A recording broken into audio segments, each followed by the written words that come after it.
Англискиот рок, познат и како Боа да Море, е дувачки инструмент од семејството на обоите, познат по својот нежен и мелодичен звук. Со својот препознатлив заоблен дизајн и двојна писка, англискиот рок нуди уникатни тонови кои го прават идеален за класична музика, како и за современи композиции, а клучен е во оркестрите, каде што додава богатство и длабочина на мелодиите со широк опсег на музички израз.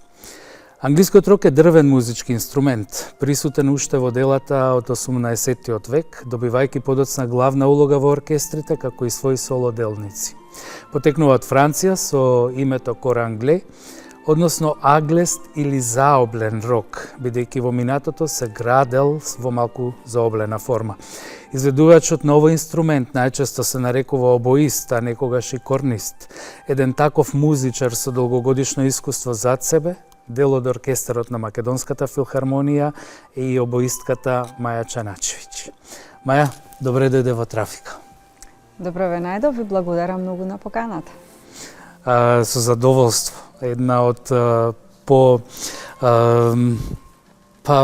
битните уметници можеби во филхармонијата, кои што сакав да ги представиме на нашата јавност во едно друго светло, во едно светло на музичар. Родена во Скопје, средно музичко образование тука, факултетот за музичка уметност во класата на професорката Гордана Јосифова Неделковска, но и потоа и постдипломски студии за културен менеджмент. Токму така? Така? Да, точно. Би сакал да ми кажеш какви беа твоите почетоци во светот на класичната музика, воопшто на музиката и кога реши дека сакаш да свириш токму на англиски рок?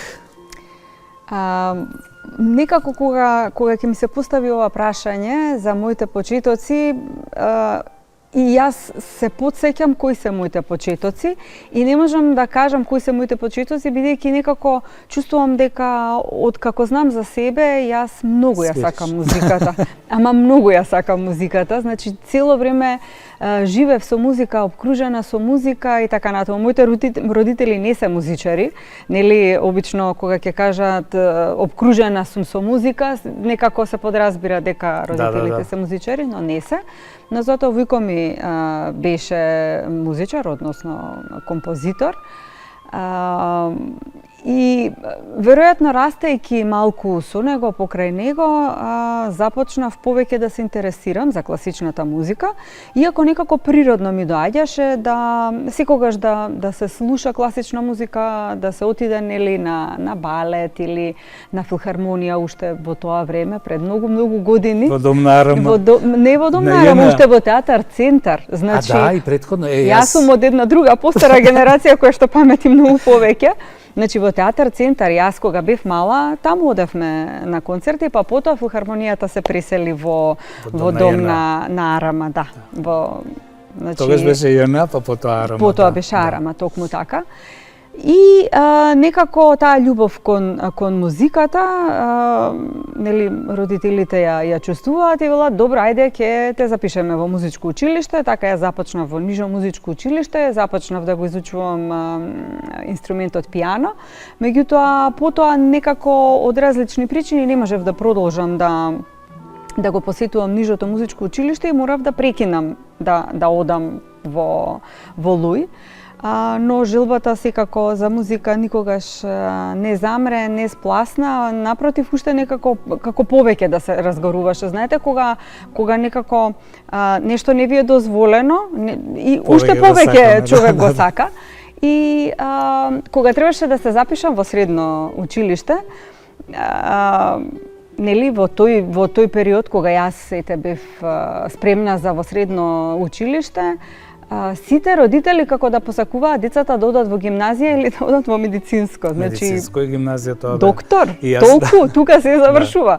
Музичко, добро, ајде, ако мора, јас, бидејќи многу ја сакам ликовната уметност и така убаво цртам, размислував каде, дали да го одберам едниот или другиот уметнички повик, меѓутоа некако, можеби и поради војко ми и да, го одбрав најубавиот за мене, најубавиот. И така се запишав во музичко училиште, во средното музичко училиште и тогаш веќе не можев јас да продолжам. Мислам, можев да продолжам на пијано, ама немаше да биде тоа специјал клавир, како што нели се нарекува, не можев да го изучувам клавирот како прв инструмент. И требаше да одберам од неколку други инструменти. И сега инструментиве, ниту еден не ми се допаѓа. Мислам, не можам ја контрабас да свирам. Малечка сум. Можеби и можам, ама не ми се бендисуваше. Фагот, хорна, не ми се допаѓа и едноставно инструментот кој што најмногу ми се допадна беше обоата. Така, јас започнав да учам во средно музичко училиште, инструментот обоа, кај професорот Васил Атанасов. И од моментот кога започнав да свирам на овој инструмент, навистина се влюбив во инструментот. И во ниту еден момент не можам да кажам дека сум зажалила што сум го одбрала тој пат.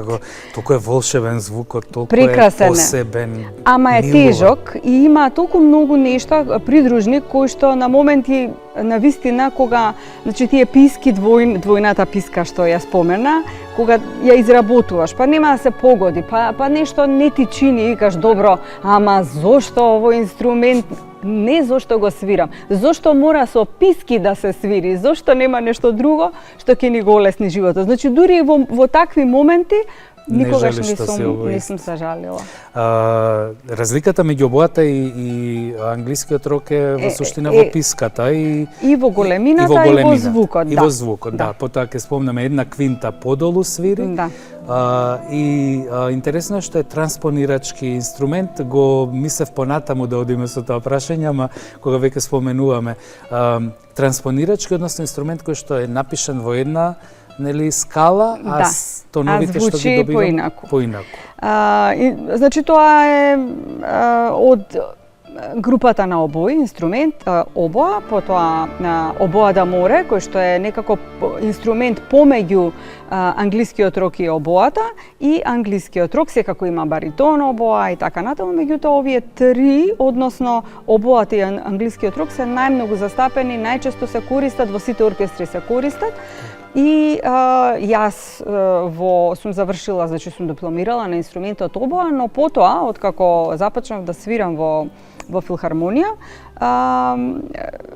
од секогаш многу ми се допаѓал звукот на англискиот рок, меѓутоа тука немавме можност да го изучуваме на факултетот за музичка уметност. Постоеше англиски рок во филхармонија и тоа беше тој инструмент. Јас имав една голема среќа да станам член на Македонската филхармонија уште многу рано, уште додека бев на факултет. И човекот кој што свираше англиски рок, кој што седеше до мене долги години, Александар Сидовски, еден прекрасен музичар, прекрасен човек, секогаш вака кога ќе го гледав на англискиот рок како свири, ќе ми каже: "Ба ти се свиѓа инструментот, сакаш да свириш?" "Да, многу сакам." И така тој кога замина во пензија, јас ја презедов таа позиција и можам да кажам дека еве веќе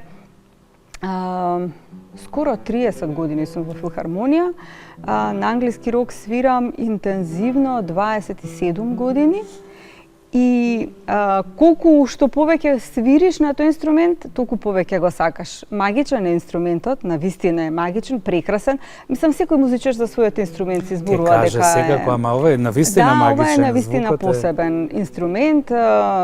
Голем е, значи доста е долг инструментот, тежок е инструментот. Прочитав дека некогаш се носат дури и... Да, страпс. Да, како прерамки. Прерамки за да... Или рамки за да... Држач за инструментот го носам и јас, затоа што некогаш ми е малку тежок. Па да, ако треба да се држи тој инструмент во текот на денот, на проба, значи долго време, плюс вежбањето дома, Тоа некогаш не е лесно, но затоа имам вака убаво развиени мускули на рацете.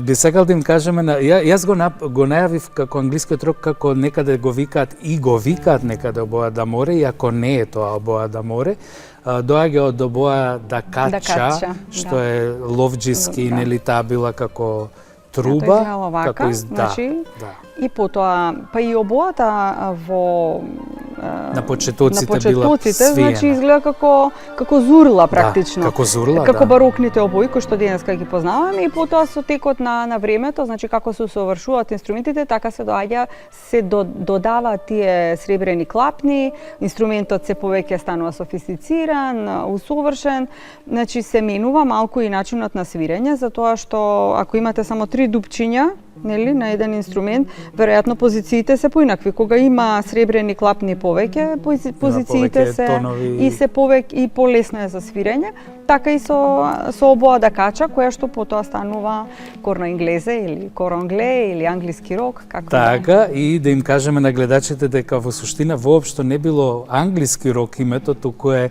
заоблен рок, затоа што англе значи и свиен во агол. Бидејќи писката на обоата не е директно, туку има една цевка која што се појавува за разлика од обоата. Значи на обоата ја ставаме директно во инструментот, а на англискиот рок има една цевка која што во Франција некако и веројатно тој израз е од домаќинот на секаде, го викаат бокал, не знам зашо бокал доаѓа од усно, веројатно, ама бокал се вика, И се додава тој бокал и на бокалот се става писката за англиски рок. За да ви биде поедноставно свирењето. И сега тоа може да замисли некој каква компликација, инструментот па штимање, па со овој бокал малце повисоко па пониско, па со оваа писка, па бокалот, па инструментот.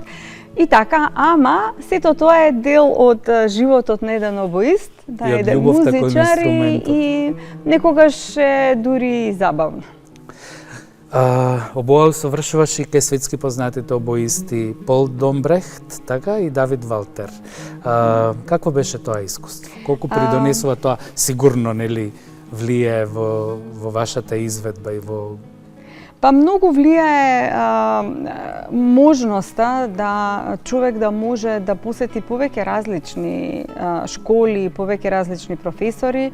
Јас, за жал, во тој период не сум имала толку многу можност како што имаат можност денес за патување и за учење младите или полесно поврзување, нели, мрежно, тогаш немаше. Значи да се отиде во тој период, Пол Домбрехт имаше еден семинар во Унгарија, тој е многу познат обоист и особено негова специјалност е барокната музика и барокните инструменти, и таму практично пробав да свирам на оригинални барокни инструменти, затоа ми беше тоа многу атрактивно да одам, да го видам.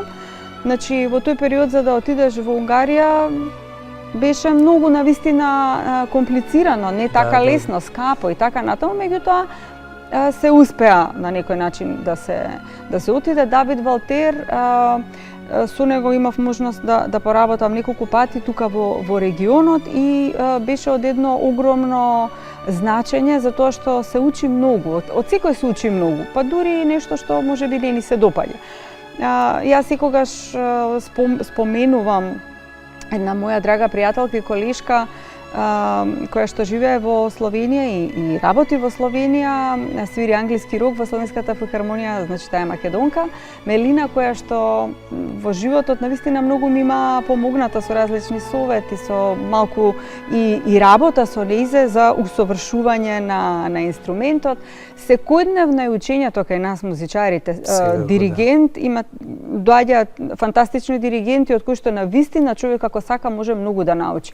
Фантастични солисти, моите колеги во оркестарот, особено моите колеги во групата, во дрвените дувачи со кои што постојано разменуваме искуства, размислувања, мислења како да го отсвириме ова или како да го направиме тоа и тоа да звучи подобро и така натаму. Така што музиката, значи да се биде професионален музичар, особено кога се свири во оркестар, е процес на едно доживотно учење што мене многу ми се допаѓа и некако мислам дека многу ми прилега како темперамент, како темперамент, како личност, секако. Тоа секогаш велам ние професорите, како лекарите, како вие музичарите, постојано учиме и не може, ако не учиме ќе стагнираме и нема да одиме нели понатаму. Ама во тоа е убавината на животот. Да. Јас кога би можела сега повторно би се запишала на факултет, ама се шегувам секогаш, а може и нема да излезе шега, не знам, дека кога ќе одам во пензија, дека ќе се запишам на факултет. И би студирала што? Може би архитектура. Јако.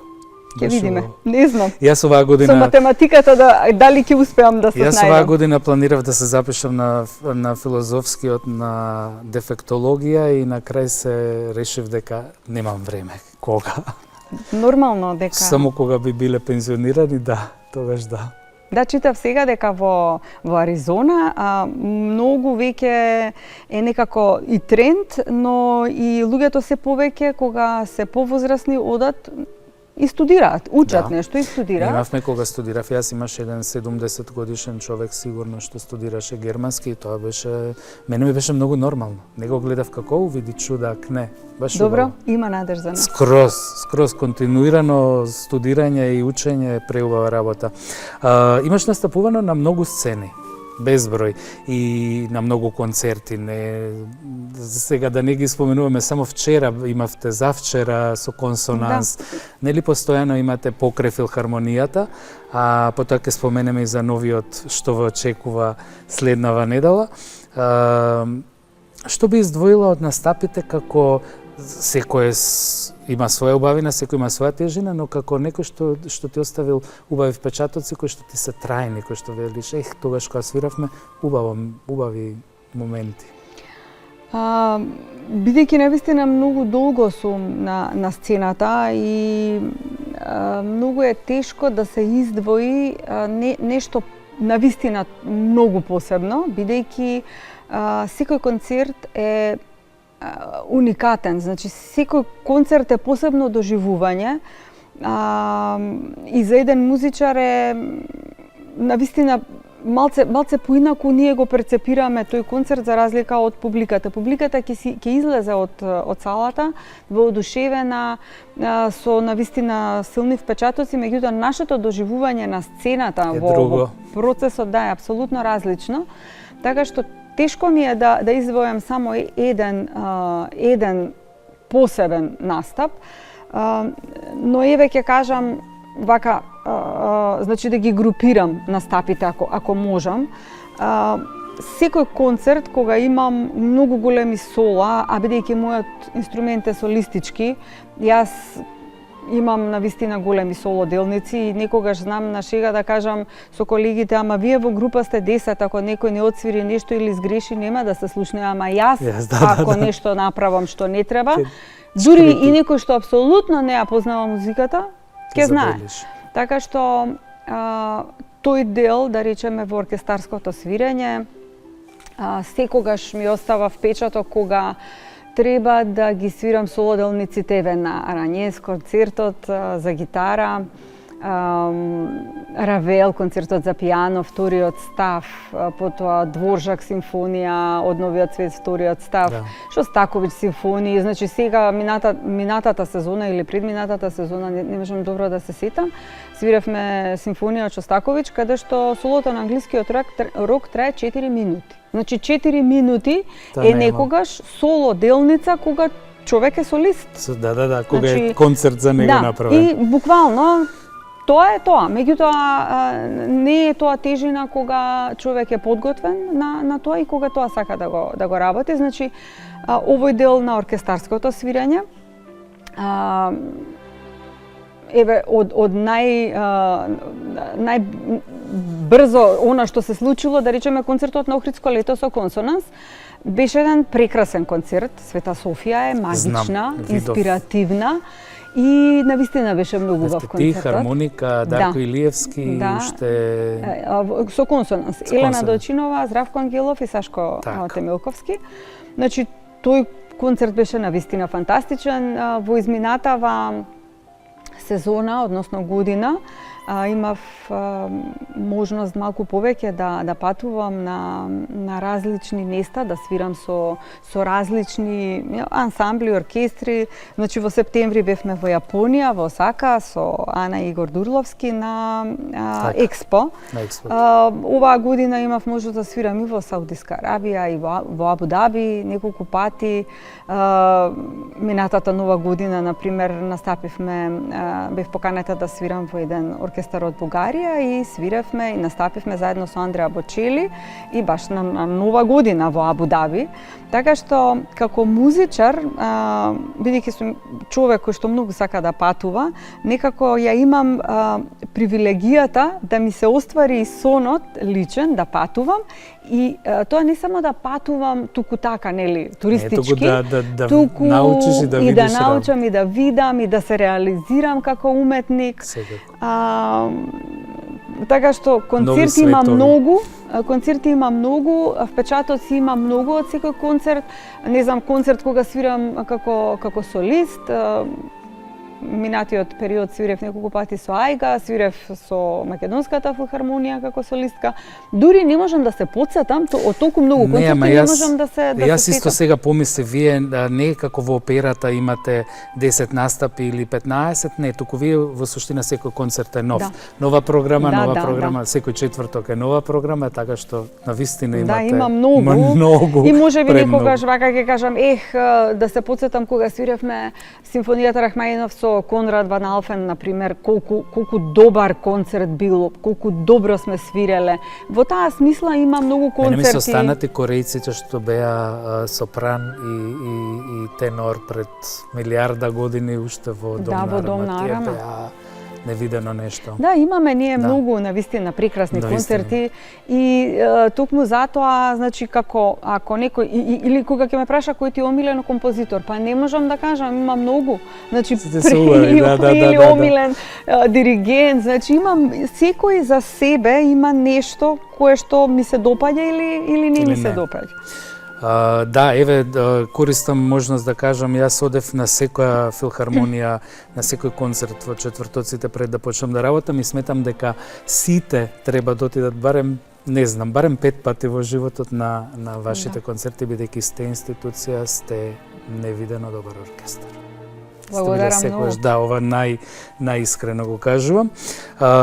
Камерно студио, Бахус, камерен ансамбл, спомнавме Консонанс и оркестарот Феймс. Многу ке сите гости мои некако ми се провлекува Феймс. Сите сте таму, Ана Кондратенко. Па да, многу од вас работите во Феймс.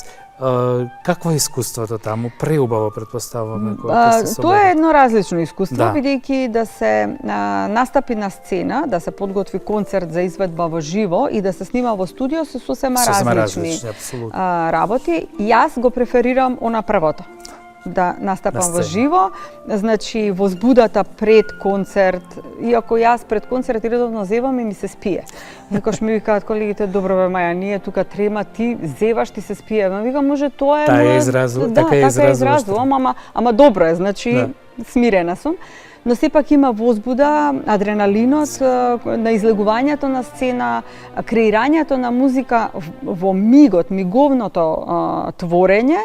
Мене ми е поблиско и многу повеќе го сакам од она другото кога се снима во студио. И се враќа, отсвири го ова, се уште еднаш.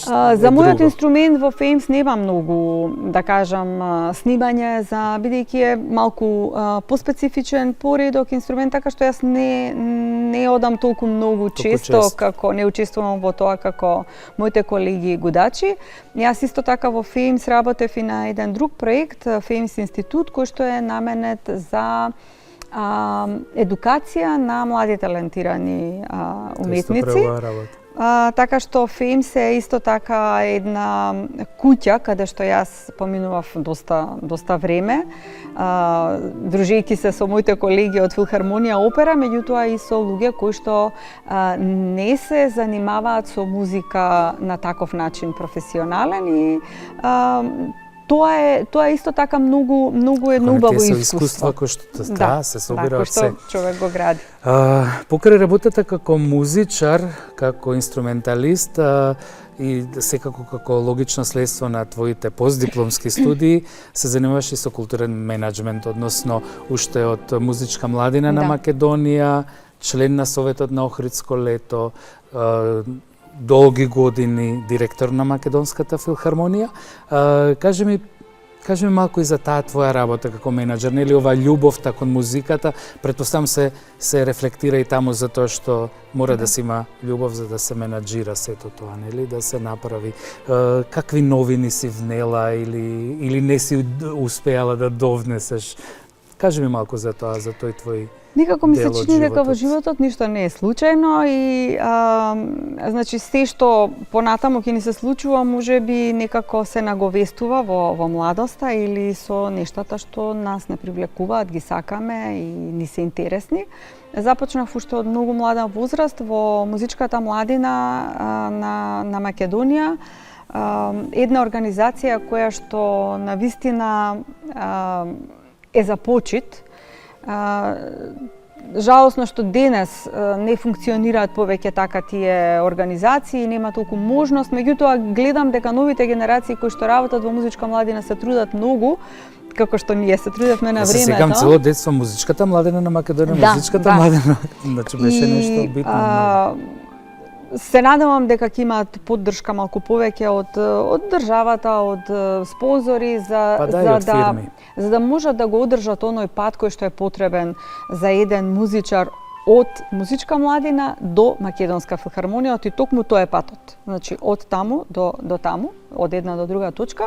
Че започнав во Музичката младина да работам бидејќи од секогаш ме интересира организација, организирање, како човек сум исто доста организирана личност и почнувајќи помалку да работам на концерти, на семинарите кои што беа во Охрид на Охридското лето,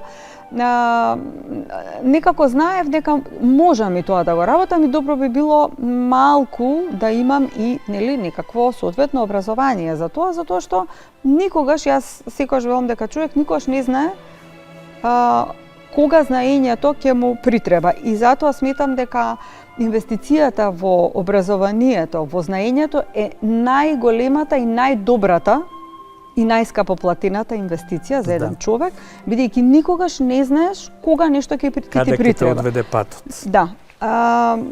Така ја завршив и специјализацијата, постдипломските студии за културен менаџмент и во тој период веќе почна да ми се отвараат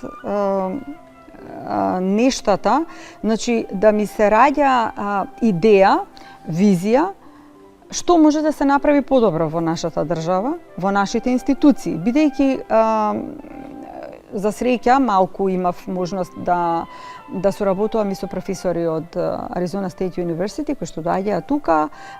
Значи тој американски систем, добар или лош, сега не навлегувам, различен многу од нашиот. Ми понуди да се здобивам со знаења различни, кои што дел од тоа, ако се употреби тука и се примени, може да даде добар резултат. Работев на различни проекти, значи главно на проекти во тој период, организација на помали ансамбли, концерти. Бев ангажирана и во Охридско лето и во Музичката младина ми е најголемата љубов од младоста и јас секогаш со колегите кои што се нели на моја возраст знам да кажам, ама ние сме Музичка младина и вечно младин, значи ние не можеме да бидеме друго освен Музичка младина. И да се вратам на периодот кога, значи тоа беше веќе 2007 година, јас работев во филхармонија како обоистка што свири англиски рок. Не, во македонскиот јазик не знам, треба да прашам. Корнист, само корнист. Не знам, дали иако е хорна, тоа е би требало англиски рок. Хорнист, нема појма. Рогистка. Добро, не знам, ама е како обоистка. И имаше работи кои што значи ги забележувам дека не се добри во филхармонија. Едноставно оркестарот не функционира добро и ме нервира. Значи знам дека може подобро, оркестарот може подобро, ние можеме подобро, ама немаше публика, значи ние бевме повеќе. Имаше еден период кога ние бевме на сцена повеќе отколку што имаше публика во салата, и тоа е и многу демотивирачко и тажно. И реков, па добро, можеби можам да пробам да направам нешто, и бев избрана на конкурсот за директор на Македонската филхармонија, и една од главните цели која што си ја поставив беше секако да ја направам концертната сала. Добро, не ја направив само јас, така. но да ги буцкам сите да се направи, но и да се врати оркестарот на едно ниво на кој што можеби некогаш било, меѓутоа не само да се врати, туку и да отиде многу чекори нагоре. За тоа беше потребна навистина добра стратегија. Мислам, вака кога зборуваме, не сакам да звучам арогантно, иако можеби некој тоа така ќе го толкува. Ќе кажат, ајде бе, добро, шо, па ќе направиме програма и нема проблем. Ама тоа не е така. Значи, треба да се направи соодветна стратегија каде сакаме да го видиме оркестарот, затоа што оркестарот не може да го видиме ние со еден месец работа и готово, ајде, дојде добар диригент, добар солист, супер е концертот. Значи, стратешки треба да се гради. Точно, затоа што е само еден концерт и толку. Да, значи 30 концерти се минимум во текот на една сезона. И беше потребно да се направи нешто со кое што ќе се направи пресврт и да се привлече публиката, ама моментално. Значи нешто што ќе каже, чекај, ама што е ова нова филхармонија? Значи нешто ново има во филхармонија. Нешто ново се случува и пошироката публика која што можеби никош не била на концерт, ќе отиде на концерт на филхармонија.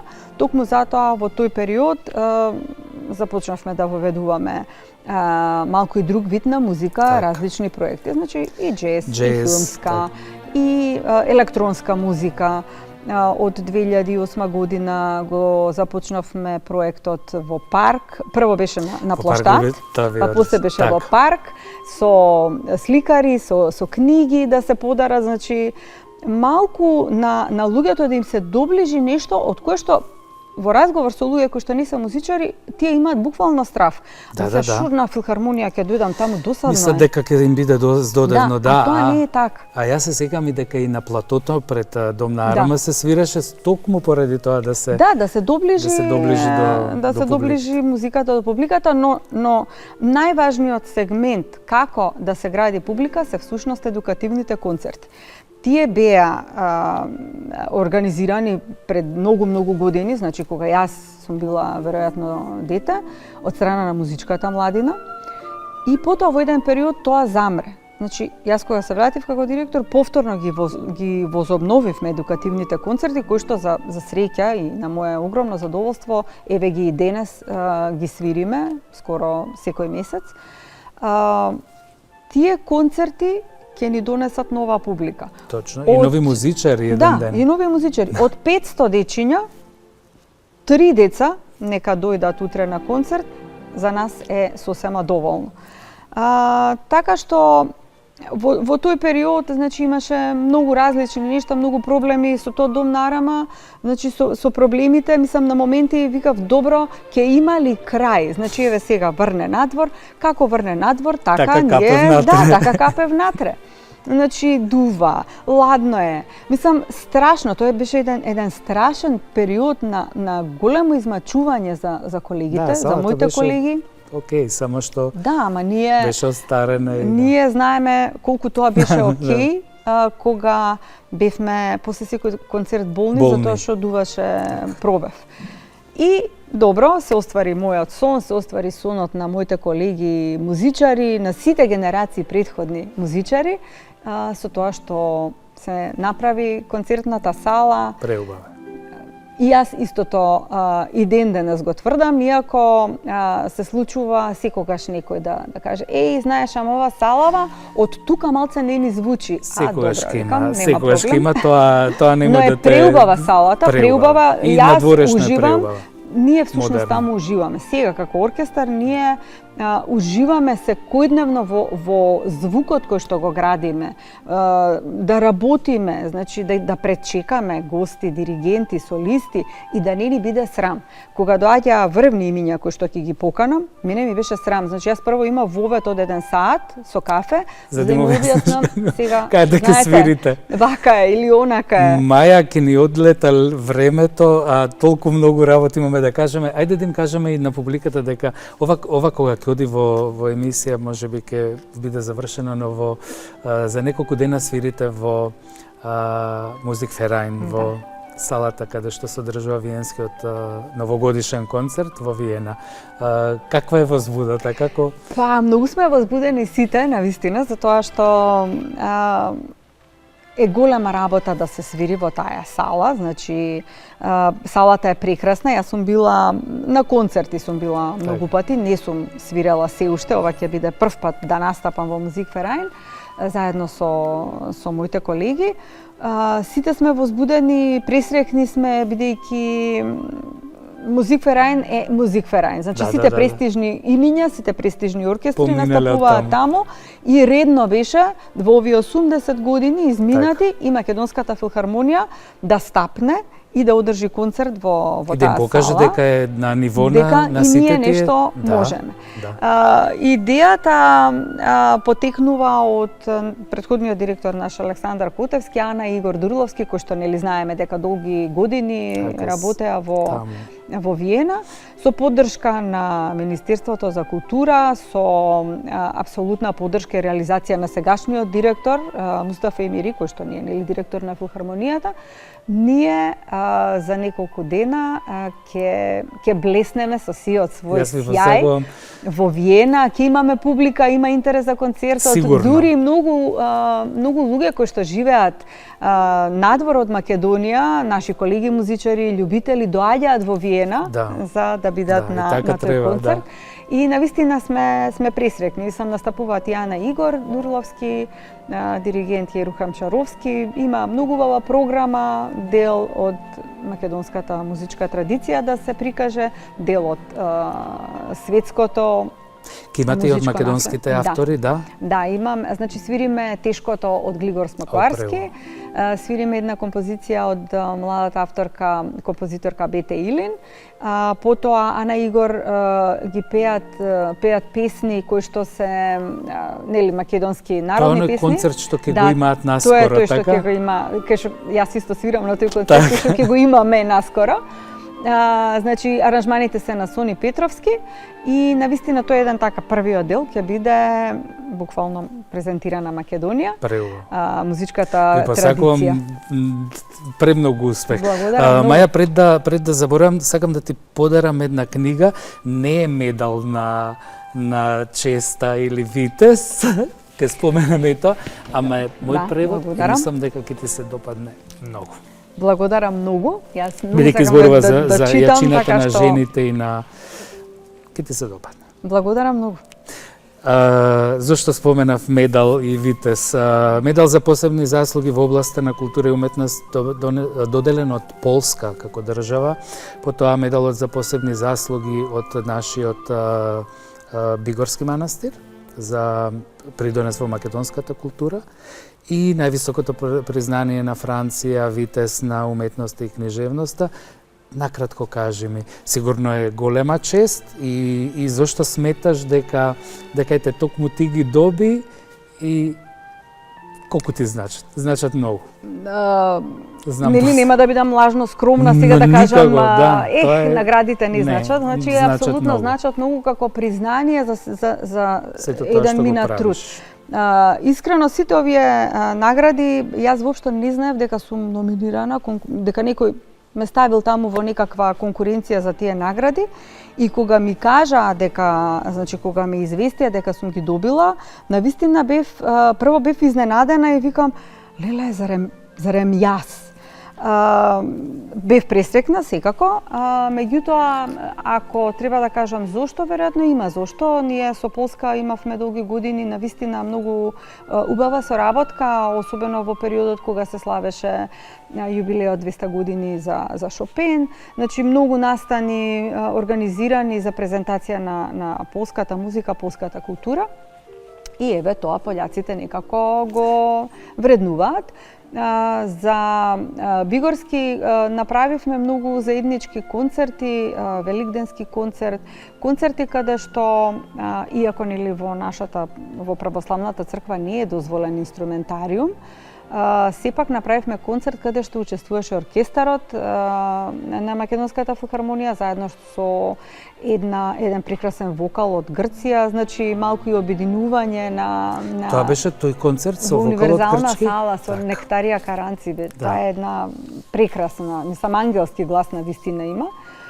И третиот медал од Франција, јас долги години, значи некако ја презентирам француската музика, бидејќи пак за мојот инструмент се чини како најмногу да има напишано од француски автори.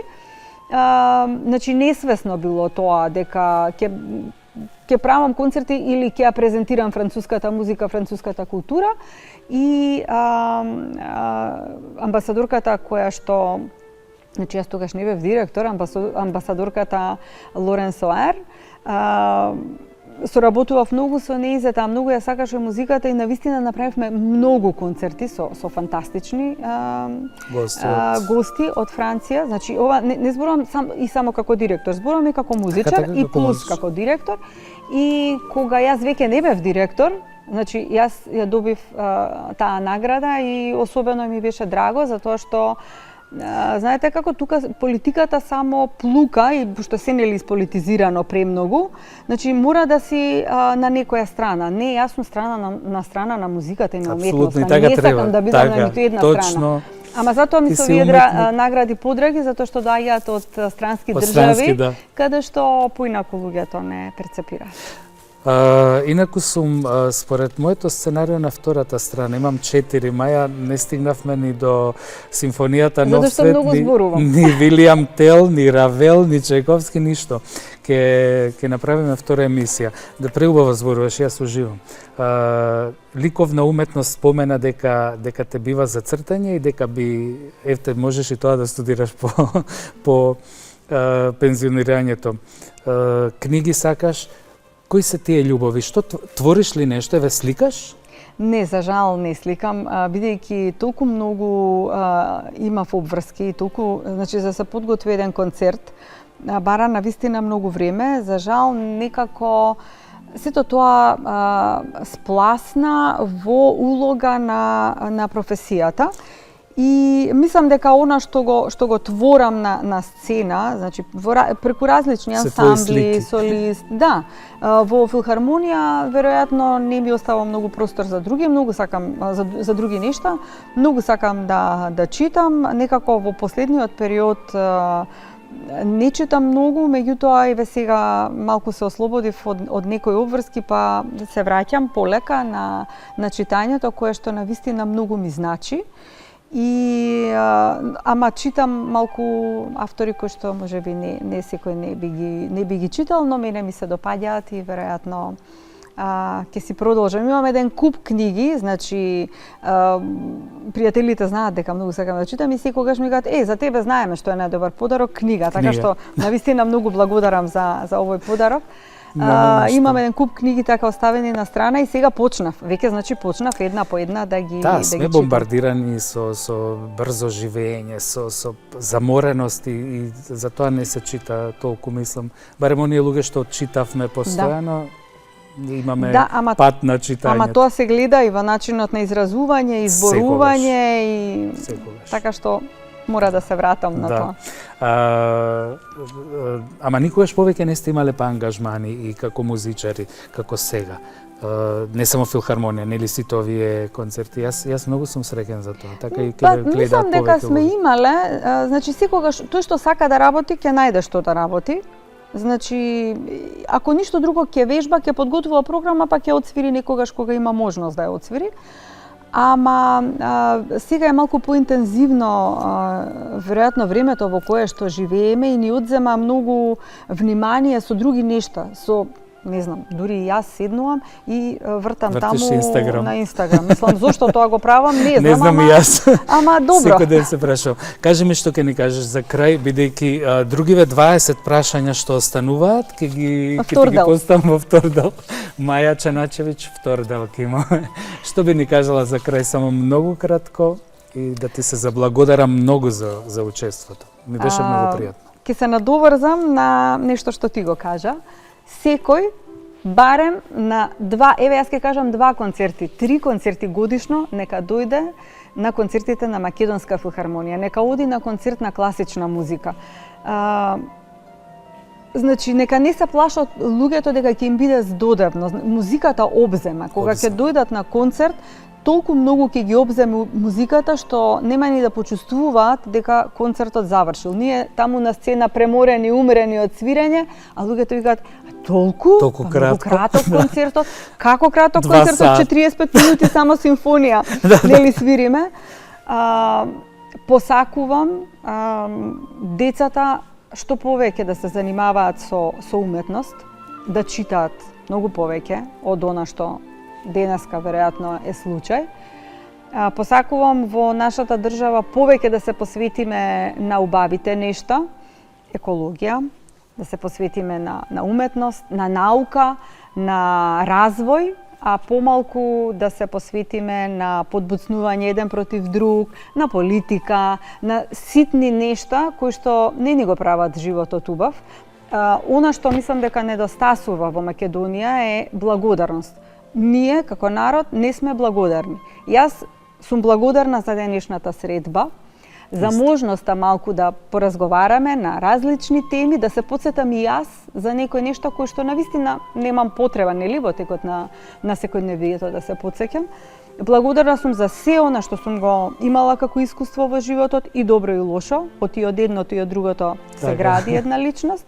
Благодарна што сум тука, што моите родители се уште живи, што имам многу пријатели.